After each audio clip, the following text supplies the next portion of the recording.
नमस्ते विद्यार्थी भाइ बहिनीहरु। आज हामी कक्षा 11 को अकाउन्ट अन्तर्गतको ट्रिपल कलम क्याश बुक एउटा सोलुसन लिएर आएका छौं। मैले यहाँ बोर्डमा क्वेशन लेखेको छु, साथै सोलुसन पनि गरेको छु। मैले भनेपछि मात्र हेर्नु होला, पहिला नै हेर्नुभयो भने अल्मलिन सक्छ, बिर्सिन सक्छ, झुकिन सक्छ। त्यसैले मैले भन्दै जान्छु र हेर्दै जानु होला। अब क्वेशन यसरी आउँछ, record the following transactions in 3 कलम क्याश बुक। 3 कलम क्याश बुक भनेको ट्रिपल कलम क्याश बुक। अब क्वेशनले भनेको छ, अब यो ट्रिपल कलम क्याश बुकमा चाहिँ डेट सहित आउँछ र जनरली यो कम्पनीहरुले चाहिँ एभ्री मन्थ बनाइरा हुन्छ। त्यसैले मन्थको एन्डमा हामीलाई क्लोज पनि गर्छौं र मन्थको 1 देखि नै दिएको हुन्छ। यहाँ पनि वैशाख 1 भनेर सुरु गरेको छ। ए नम्बरमा वैशाख 1 वैशाख 1 गते cash in hand rupees 15,000 and cash at bank credit भनेर दिएको छ। कहिलेकाहीँ क्याश एट बैंक अथवा बैंक ओभरड्राफ्ट भनेर दिएको हुन्छ। यो भनेको क्रेडिट भनेकोले यो क्रेडिटमा राख्नुपर्छ अथवा पेमेन्ट आफूले तिर्नुपर्ने हो, आफूसँग भएको भन्दा बढी चाहिँ गरेको हो। बैंकबाट ओभरड्राफ्ट अमाउन्ट छ बैंकमा भनेर बुझ्नुपर्छ अथवा बैंकलाई तिर्नुपर्ने भन्ने रकम बुझ्नुपर्छ। यो क्रेडिट भनिसकेपछि कस्तो हुन्छ भने हाम्रो जनरली सेभिङ अकाउन्टमा त्यस्तो हुँदैन, तर करेन्ट अकाउन्ट जुन हुन्छ त्यसमा चाहिँ आफ्नो अकाउन्टमा भएको अमाउन्ट भन्दा बढी पैसा लिएर पछि इन्ट्रेस्ट रेट तिर्न पनि मिल्छ। त्यसलाई ओभरड्राफ्ट भनिन्छ। र यो क्रेडिट भनेको पनि ओभरड्राफ्टकै केस हो। र बैंक क्रेडिट रुपीस 45,000 भनेको छ। अब क्वेशन नम्बर बी ले भनेको छ, on Baishakh 4 goods sold on credit rupees 20,000 है। अब हामीले क्याश बुक बनाउँदाखेरि अथवा ट्रिपल कलम क्याश बुक बनाउँदा भनेको क्रेडिट भनेको त क्रेडिट ट्रान्ज्याक्सनलाई हामीले इन्क्लुड गर्दैनौं। त्यसैले यसलाई अहिले नै हामीले यसलाई इन्क्लुड गर्नु पर्दैन भनेर बुझौं। र अब सी मा छ, on Vaishakh 10 cash receive from debtors rupees 16,000 after deducting 20% discount है। अब पाउनु पर्ने थियो हामीले कति अमाउन्ट, त्यसमा 16,000 चाहिँ क्याश आयो र 20% हामीले के गर्यौं डिस्काउन्ट पायौं अथवा डिस्काउन्ट दियौं भनेर डिस्काउन्ट दियौं भनेर बुझ्नु पर्यो।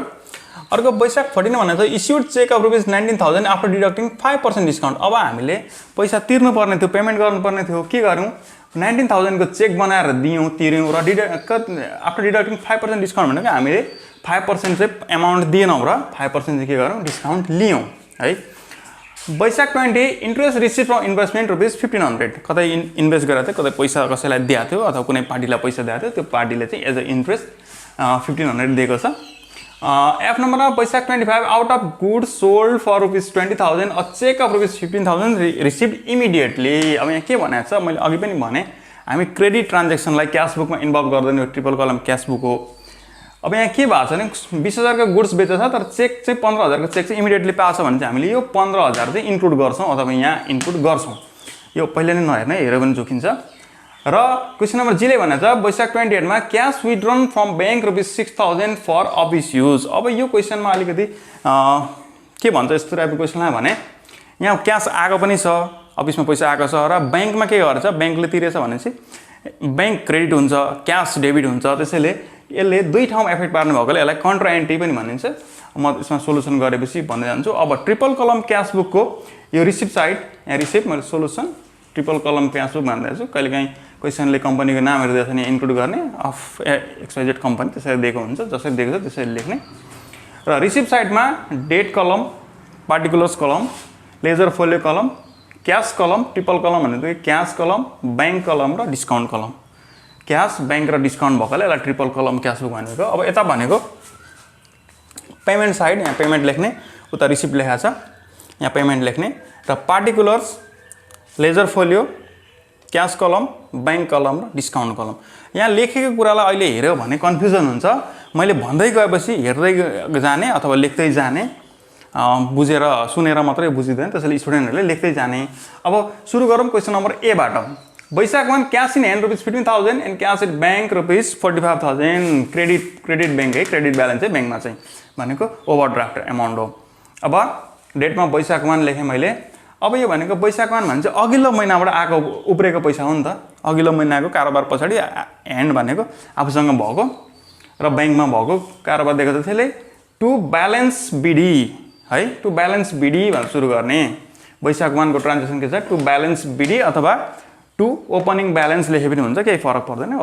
कुनै कुनै बुकले त कुनै कुनै टिचरले ओपनिङ ब्यालेन्स भनेर सिकाउनुहुन्छ, त्यो एउटै कुरा हो, फरक पर्दैन। To balance b d cash in hand भनेको छ, क्याश 15,000। अब बैंक परेन, डिस्काउन्ट केही पनि छैन, एज इट इज छोडिदिने, ड्यास दिएको छु मैले। सिमिलरली अब वैशाख 1 मा के भनेको छ त भन्दाखेरि cash at bank credit balance भनेको त्यही भएर हामीले पेमेन्ट साइडमा राख्नु पर्यो। अब यो क्रेडिट भनेको थिएन, हामी के गर्थ्यौँ क्यास 15,000 राख्थ्यौँ र बैंकमा के गर्थ्यौँ 45,000 राख्थ्यौँ। तर हाम्रो बैंक एमाउन्ट चाहिँ क्रेडिट भएकोले हामीले यता पेमेन्ट साइडमा राख्यौँ, किनभने बैंकलाई हामीले तिर्नुपर्ने हुन्छ। ओभरड्राफ्ट एमाउन्ट हो, क्रेडिट एमाउन्ट हो। वैशाख 1 मा मैले के गरेँ भने वैशाख 1 मा by balance b d similarly balance b d नै गरेको थिएँ पनि, अब ब्यालेन्स बिडी गरेर बैंक कलममा के गरेँ 45,000 राखेँ। यति गरेपछि हाम्रो ए नम्बर सक्यो। अब बी नम्बरमा के भनेको छ भने गुड्स सोल्ड एन्ड क्रेडिट भनेको छ। क्रेडिट भनिसकेपछि क्यास ट्रान्जेक्सन अथवा क्यास बुकमा इन्भल्भ हुँदैन, हामी त्यसलाई छोडिदिन्छौँ अथवा केही गर्नै परेन। त्योसँग रिलेटेड क्वेसनहरू पछि आउँछ। अब क्वेसन नम्बर सीले भन्छ पैसा 10 cash receive from debtors ₹16,000 after deducting 20% discount. Cash receive भयो भने चाहिँ के गर्नु पर्यो, रिसिभ साइडमा राख्नु पर्यो। कति भन्दाखेरि cash receive from debtors ₹16,000 after deducting 20% discount. अब डिस्काउन्ट 20% भन्यो, तर डिस्काउन्ट एमाउन्ट हामीलाई थाहा छैन, हामीले यहाँ डिस्काउन्ट पर्सेन्ट राख्नु एमाउन्ट राख्नुपर्छ। अब डिस्काउन्ट एमाउन्ट कसरी निकाल्ने भन्दाखेरि कसरी निकाल्ने भने 16,000 डिभाइड बाई कति डिस्काउन्ट पाएको छ 20% डिस्काउन्ट भनेको टोटल कति हुन्छ 100% माइनस डिस्काउन्ट कति पाएको छ 20 इन्टु 20 गर्ने।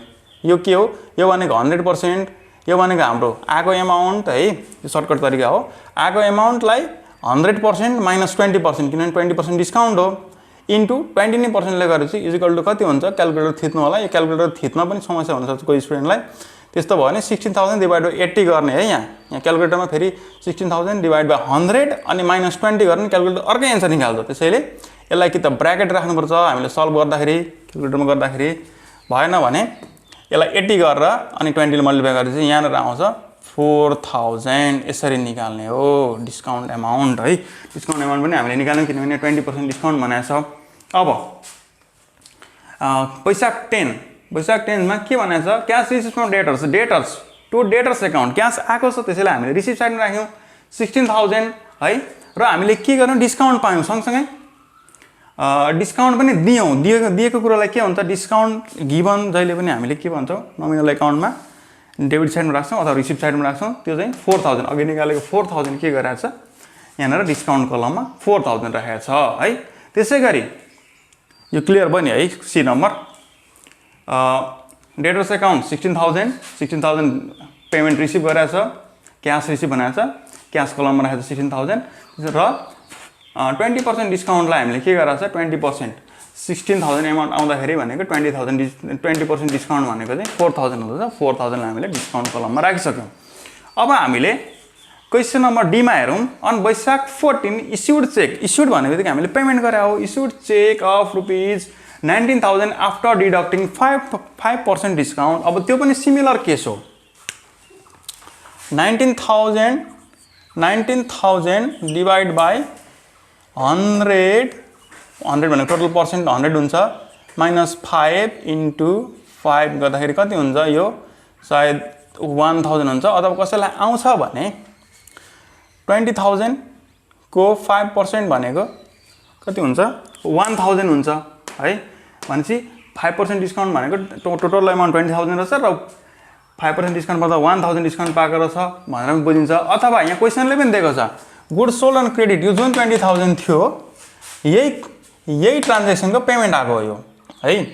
त्यो भएर हामीले यसरी पनि बुझ्नुपर्छ। कहिलेकाहीँ यो क्वेसन दिएको छैन भने यसरी निकाल्न पनि सकिन्छ, अथवा यो क्वेसनमा भनिदिएको छ सजिलो गरेर दिएको छ 20,000 को 5% निकालेर 1,000 निकाले पनि हुन्छ, कुनै जसरी गरे पनि हुन्छ है। अब यो हाम्रो क्रेडिट ट्रान्जेक्सन हो। त्यसैले अब वैशाख 14 मा गर्नुपर्छ। डी नम्बरमा छ हामी। वैशाख 14 मा के बाई क्रेडिटर्स एकाउन्ट्स, किनभने डिडक्टिङ क्रेडिटरहरूले पैसा तिरेको हामीलाई क्रेडिटर्सलाई हामीले तिर्नुपर्ने हो है। 5% डिस्काउन्ट बाई क्रेडिटर्स एकाउन्ट हामीले के गर्यौँ 19,000 चेक इस्यु गऱ्यौँ र 1,000 के भयो हामीले डिस्काउन्ट पायौँ। हामीले डिस्काउन्ट पाएको हुनाले यता हामीले पेमेन्ट साइडमा राखेको छ, यता क्रेडिट साइडमा राखेको छ है। यो कुरो भयो। अब ई नम्बरमा वैशाख 20 इन्ट्रेस्ट रिसिभ फ्रम इन्भेस्टमेन्ट ₹1500 कतै इन्भेस्ट गरेर त त्यसमा के भयो इन्ट्रेस्ट रिसिभ भनेको क्यास आयो। यहाँ केही पनि भनेको छैन, चेक भनेको छैन भने चाहिँ हामीले क्यास आयो भने बुझ्नुपर्छ। र वैशाख 20 भनेको छ है। वैशाख 20 मा टु इन्ट्रेस्ट रिसिभ एकाउन्ट है। इन्ट्रेस्ट रिसिभ एकाउन्ट कति क्यास कलममा 1500 राख्यो, अरू केही पनि गर्नु परेन। सिमिलरली एफ नम्बरमा Baishakh 25 out of goods sold for ₹20,000 a cheque of ₹15,000 receive immediately. अब यो अर्को ट्रान्जेक्सन है, माथिको ट्रान्जेक्सन रिलेटेड छैन। Out of goods sold for ₹20,000 a cheque of ₹15,000 receive immediately भनेको के त भन्दाखेरि 20,000 को सामान बेचेकोमा 15,000 को चेक चाहिँ पार्टीले पेमेन्ट गर्यो र बाँकी 5,000 चाहिँ के भयो क्रेडिट भयो भनेपछि हामीले क्रेडिटलाई इन्भल्भ गर्दैनौँ। हामीले के रेकर्ड गर्छौँ ओन्ली क्यास ट्रान्जेक्सन, ब्याङ्कमा आएको होस् अथवा क्यास आएको होस् रेकर्ड गर्छौँ भनेपछि वैशाख 25 मा के गर्नु पर्यो to sales account. To sales account के भयो भन्दाखेरि चेक रिसिभ गरेर हामीले है, cheque of ₹15,000 receive, cheque receive गरेकोले ब्याङ्क कलममा 15,000 राख्यौँ, अरू केही पनि गर्नु परेन, अरू केही चलाउनु परेन। यो कुरो यहीँ सक्यो। अब हामी जाउँ नेक्स्ट क्वेसनमा। Vaishakh 28 cash withdrawn from bank ₹6,000 for office use. अब यो भनेको एउटा कन्ट्रा एन्ट्री हो, किनभने क्यास विथड्रन गर्दा भनेको हाम्रो ब्याङ्कलाई पेमेन्ट गर्नुपर्ने हुन्छ अथवा ब्याङ्कको एमाउन्ट घट्छ र क्यास आउँछ भनेको क्यास रिसिभ हुन्छ। त्यसैले यसलाई दुवै ठाउँ देखाउनु पर्ने हुन्छ, रिसिभ साइडमा पनि देखाउनु पर्ने हुन्छ र उता पेमेन्ट साइडमा पनि देखाउनु पर्ने हुन्छ। त्यसैले हामी के गर्छौँ यसलाई दुई साइडै इन्क्लुड गर्छौँ र मैले यहाँ त्यो पनि गरेको छु, त्यही गरेको छु। वैशाख 28 टु ब्याङ्क एकाउन्ट क्यास आयो, केले आयो त ब्याङ्क एकाउन्टले गर्दा क्यास आयो भनेको टु ब्याङ्क एकाउन्ट र क्यास। ल मैले कन्ट्रा एन्ट्री भएकोले यहाँ सी लेखेको छु है, यी लेजर फोलियो कलममा सी लेखेको छु। 6,000 क्यास आएको हो, अब अरू केही चेन्जेस भएन। र सिमिलरली वैशाख 28 मा ब्याङ्क क्रेडिट भयो अथवा ब्याङ्कलाई पेमेन्ट गर्नुपर्ने भयो 6,000, किनभने 6,000 हामीले लिइसकेपछि ब्याङ्कले लिइसक्यो भने चाहिँ हामीले पेमेन्ट पनि त गर्नुपर्छ होइन। के भयो बाई क्यास एकाउन्ट, यहाँ कन्ट्रा एन्ट्री भएकोले सी पनि लेखेको छु र ब्याङ्कलाई के गर्नुपर्ने भयो हामीले 6,000 तिर्नुपर्ने हो। उता रिसिभ साइडको क्यासमा हामीले 6,000 गऱ्यौँ टु ब्याङ्क एकाउन्ट है। हामीलाई लेजर एन्ट्री गर्न आउँछ, हामीले लेजर जसरी पोस्टिङ गरिरहेको छौँ। लेजर एन्ट्री आउँदैन भने हाम्रो अगाडिको भिडियो हेर्नु होला, हामीले त्यहाँ सिकाएको छौँ लेजर कसरी बनाउने भनेर। र यो भयो। अब के भयो भन्दाखेरि बाई क्यास एकाउन्ट 6,000 हाम्रो भयो र यति गरेपछि भनेको हाम्रो ट्रान्जेक्सनहरू एन्ट्री गरी हामीले सक्यौँ। अब के गर्नुपर्छ भन्दाखेरि अहिले पनि जहिले पनि एकाउन्टमा टु फोल्ड एस्पेक्ट अथवा डेबिट इक्वल टु क्रेडिट हुन्छ, त्यसैले ब्यालेन्स गर्नुपर्छ। ब्यालेन्स गर्नको लागि हामीले के गर्नुपर्छ वर्षको अन्तिममा। र ब्यालेन्स गर्नुभन्दा अगाडि के गर्ने भने एक लाइन अथवा आफूले त्यहाँ लेख्न मिल्ने गरी अलिकति ठाउँ छ के गर्ने पहिला टोटलिङ गर्ने।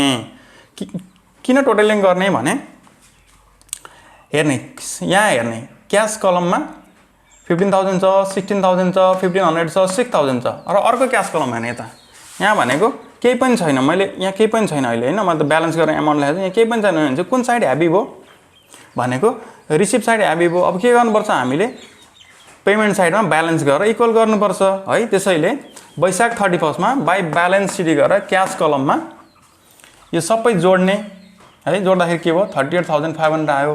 अब यहाँ केही पनि छैन भनेपछि 38,500 लाई 0 ले ब्यालेन्स गर्न कति एड गर्नु पर्यो अथवा 38,500 माइनस 0 गर्दाखेरि के भयो 38,500 भयो। यो भनेको हाम्रो क्यास कलम ब्यालेन्स भयो। सिमिलरली अब ब्याङ्क कलम हेर्ने, ब्याङ्क कलममा के छ यहाँ 15,000 छ, यो मैले पछि लेखेको अहिले नहेर्ने है। यहाँ 15,000 छ ब्याङ्क कलममा र यहाँ के छ ब्याङ्क कलममा पेमेन्ट साइडमा 45,000, 19,000 र 6,000 छ भनेपछि के भयो पेमेन्ट साइड ह्याप्पी भयो। पेमेन्ट साइड ह्याप्पी भइसक्यो भनेपछि हामीले के गर्नु पर्यो उतापट्टि ब्यालेन्स गर्नु पर्यो है।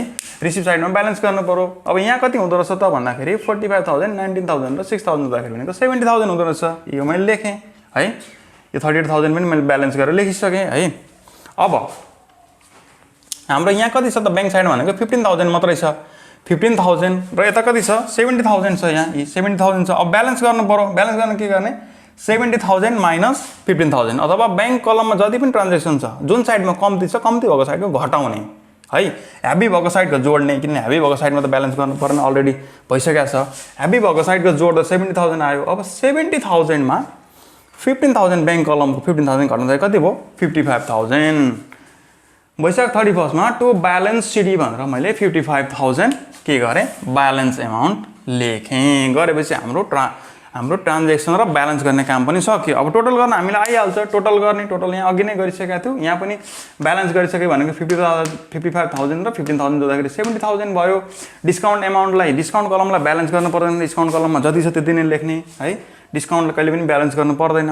अब यति गरेपछि क्लोज गर्ने र अब के गर्ने भने अघिल्लो महिनाको क्यारी डाउन जसरी हामीले यहाँ बिडी गरेर सुरु गरेर त्यसरी बिडी गरेर लाने है।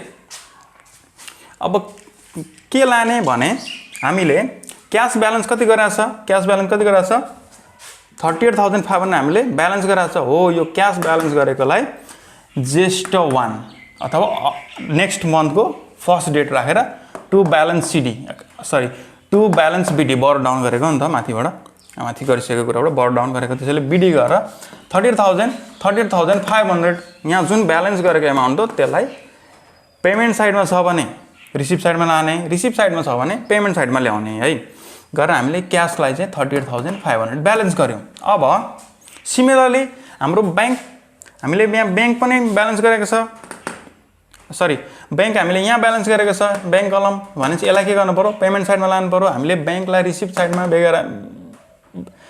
ब्यालेन्स गरेको छ भने के गर्नु पर्यो पेमेन्ट साइडमा लानु पर्यो। त्यसैले हामीले ज्येष्ठ 1 मा बाई ब्यालेन्स बिडी भनेर यो 55,000 ले के गर्यौँ यहाँ ब्यालेन्स गरेर राख्यौँ। यति गरेपछि हाम्रो सोलुसन कम्प्लिट भयो। हामीले जति क्वेसनले मार्क्स क्यारी गरेको छ यो 5 मार्क्समा आउनुपर्छ सायद 5 मार्क्सको क्वेसन हो। यति गर्दाखेरि हाम्रो 5 मार्क्स पुरा हुन्छ। धन्यवाद।